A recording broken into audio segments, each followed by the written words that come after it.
was last winter when I started up the Crusty Croissant. And well, last weekend I met up with Meihemi of the Meihemi Official. He was doing a drive of another vehicle of mine. And he pointed out that I should probably be fired from my own channel for the fact that I never actually put a conclusion up to what happened to the Crusty Croissant, or was there a final result of can a cheap car be fun in Finland? And it was a mixed result, I could say. The answer was pretty much yes when it was working. And the reason I say when it was working is that good old French reliability did come back to bite me in the ass more than once. The biggest failing that it had was the wiring loom going into the ECU actually managed to chafe through some insulation and snap a wiring as it came over the battery box.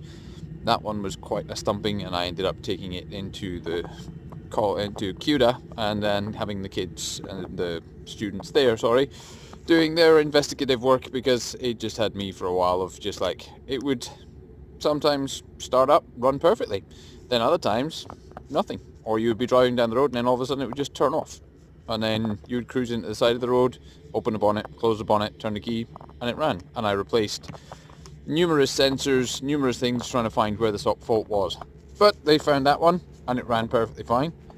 Of course there was the exhaust falling off that I welded back on numerous times. Not particularly proud of the welding that was on it, but it was meant to be a cheap budget project and done as cheaply as possible, so holes were just filled with MIG weld, and not particularly nicely, shall we say. It was literally just on an axle stand and crawling underneath. I did make up a new stainless box for it.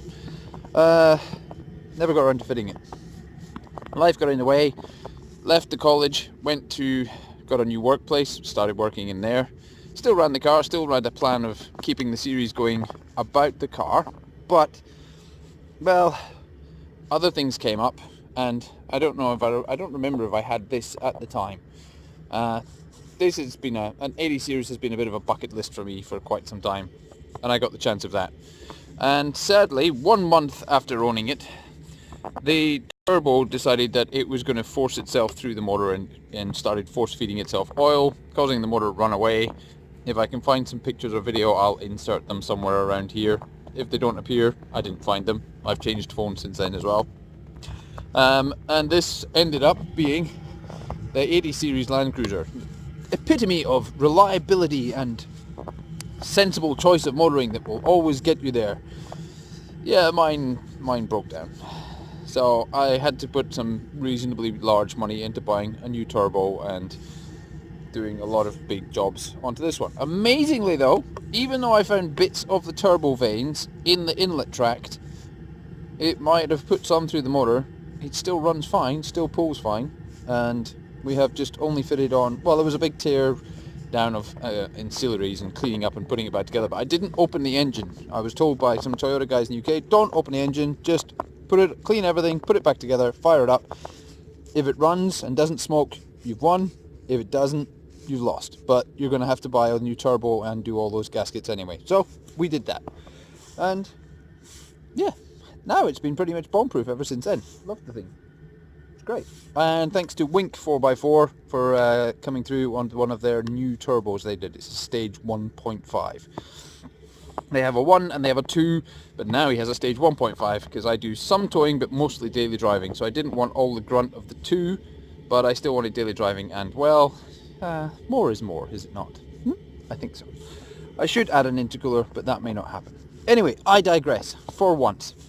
The Crusty Croissant, what happened to it? Well, I ended up selling it. I sold it to a gentleman somewhere out, I think, towards Järvenpää. I think it went back out that way, I can't remember. But he had the same affliction.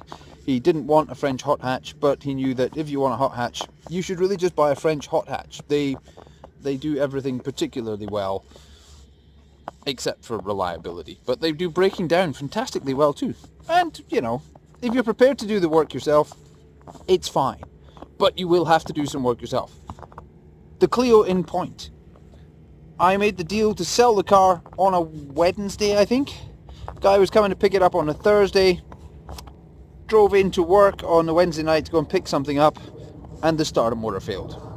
So I had to spend all of Wednesday night stripping the starter motor down, trying to clean it, put it back together. no avail. So had to go and buy a new starter motor and fit it in to sell to the guy on the Thursday picking it up. So he scored a bargain of a brand new starter motor into the car and had the benefit of me having taken a million things apart, cleaned them up and put them all back together, because as much as I cheaped out on a lot of things on it, I still can't bear to just put things into pieces and back together hashily. It should be done right. My stepfather's voice in my head already. Anyhow, so there's what happened to the Crusty Croissant. It went on. It still lives. The guy has it. I bought new brakes for it because I had problems with the brakes. I serviced them. They were fine. Then I bought new calipers. Never got around to fitting them because it was fine. It got through its Cutsustos or its MOT, roadworthy inspection, whatever you want to call it, wherever you are. And that's the story of it. So in summarization, shall we say, can a cheap car be fun in Finland? Yes and no. You have to be prepared to put the work into it. It was... Or can a fun car be cheap in Finland? Which way around is it? Did we ever decide? I don't know. Let me know. Write in a comment there. But I had a hot hatch. Clio 172 Sport Phase 1. It was great. I would have another one. It would be considered. Yes, yeah, that's possible. Fun. It was actually really nice to drive on the motorway. I was commuting 50 kilometers a day. Well, 100, because it was 50 there and 50 back. 100 kilometers a day. And I had no problems with that. That car just did it pretty well. Not as well as Big Red here, but also with a far less amount of fuel being used than this big thing. But we have moved on. We're on to different things. There's other projects. I also bought another bucket list car I sold. I had the Miata Turbo. That's what was in storage when I had the Clio as my winter hack.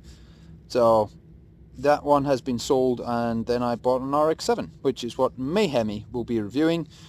If you like what you see from Meihemi's thing, let me know. Maybe I can start a video diary about the RX-7 and what we do with that.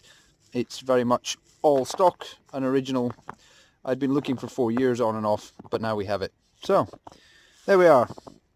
Hopefully Meihemi doesn't fire me from my own channel for failing to make a conclusion, and you've stuck with me for 7 minutes of walking around in circles here. Yes, it's Finland. Yes, it's snowing again.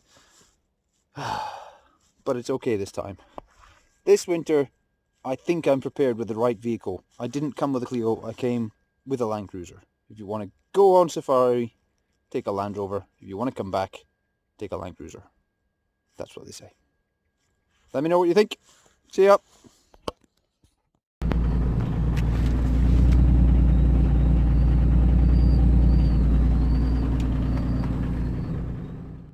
The answer is you remove your shirt and stuff it in the airbox. All that blackness there is the engine oil being spat out of the exhaust. This really is rather undignified for an 80 series. Here we see the since sold Turbo Miata, otherwise known as Turbo Banana. Think you'll agree, I made a little bit of an upgrade here with the RX-7. You can insert your own jokes here, thank you very much.